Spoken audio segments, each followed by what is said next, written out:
Welcome to our channel. Today we how to log into Deel step by step clearly. Open your web browser. Navigate to the Deel login page.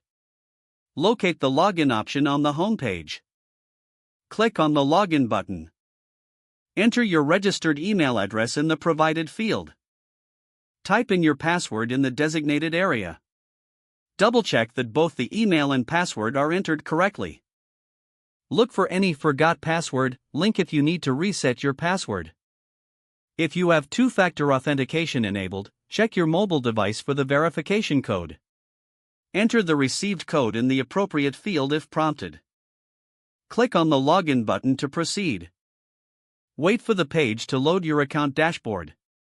If you encounter any issues, ensure that your internet connection is stable. For further assistance, check the Help Center linked on the login page.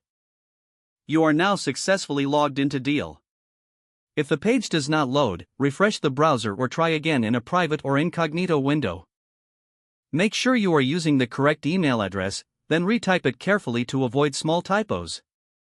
If your password is not accepted, use the reset option and create a new strong password you can remember. Check your spam folder for verification or security emails, then complete any requested confirmation steps. Enable two-factor authentication if available to improve account security and reduce unauthorized access risk. After signing in, review your profile details so your contact information and settings are accurate and current. If you see an error message, note it down and try again after restarting your device and internet connection. Log out when you finish, especially on shared devices, to keep your account and payment information secure. If the page does not load, refresh the browser or try again in a private or incognito window. Make sure you are using the correct email address, then retype it carefully to avoid small typos. If your password is not accepted, use the reset option and create a new strong password you can remember. Check your spam folder for verification or security emails, then complete any requested confirmation steps.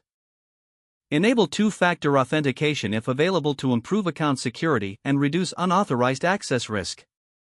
Don't forget to like this video and subscribe to our channel for more step-by-step tech guides.